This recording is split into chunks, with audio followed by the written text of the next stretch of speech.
All right. We are back here at Song of the Day, coming to you from the Rock Cave. It is Thursday, November 19th, another year older. And yet, this year seems the longest year of our entire lives, does it not? Well, what can you do? You just keep on plugging along. All right, as I said yesterday, we did not do my typical Wednesday feature. We're going to move that episode to next Wednesday. That is a pairing of an artist that goes with Guy Clark, so we'll do that next Wednesday. And then tomorrow for Octane Friday, we're going to check a lot of boxes with I think one, two, like almost three different categories, I think, tomorrow. So we're mixing things up a little bit here in the cave. So, but today's just your regular programming, right? So what are we talking about today? We are going back to November 21st, 1983, and this band puts out their third studio album. It's Duran Duran putting out Seven in the Ragged Tiger.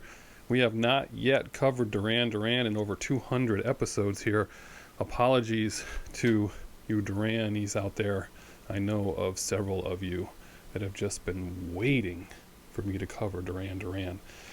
And yet they have a lot of music to cover, so I'm sure they will come back around because we're going to talk about just this album, and there's so much more, of course, to talk about. So, what's happening in the life of Duran Duran in 1983? Well, they have just become huge stars because Rio is what put them over the top on MTV, and they re-released their first album, and that was huge as well. Girls on Film was on that one. And so they were making a lot of money from these record releases, so much money that they decided they wanted to take a little tax holiday for a year away from the UK. So they were going to spend time out of there and try to save some money, I guess, as tax exiles, as they would say. This record is get this is their first and only #1 album in the UK. How about that? Again, it was their third studio album. It's the last featuring the original best lineup. Nope, they didn't have this lineup again until 2004. How about that? So yeah, if you think about their career, the big chunk of the lineup of this career was really just a few years, like 3 or 4 years max. Crazy, right? Yeah, that is crazy. So what did they do? They started off in France writing the demos, so they did that. And they did write a song called Seven in the Ragged Tiger.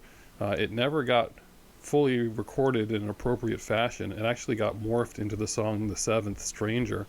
There is a really rough version of it out there on the web, I guess, but again, no quality recording, they say, of it exists anywhere.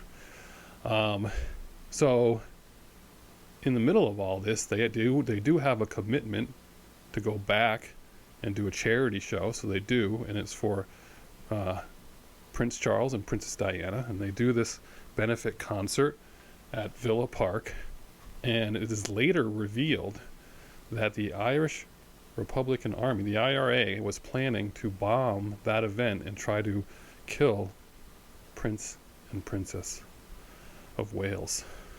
So the person that was put in charge of doing that turns out was an informant for the Irish government, and he thwarted that attempt.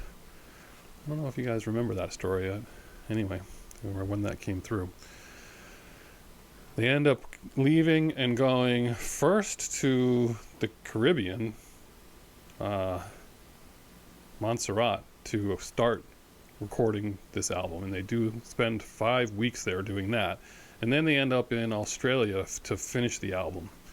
And there was a little bit of an argument in the middle there, which led to John Taylor's doing some work with the power station soon thereafter, I think, or think about leaving the band.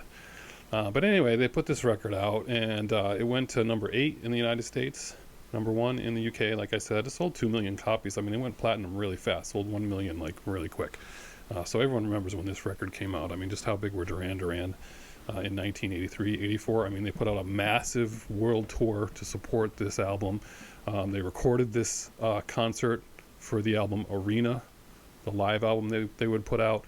Two of their long videos won Grammys. They were on the cover of Rolling Stone soon thereafter.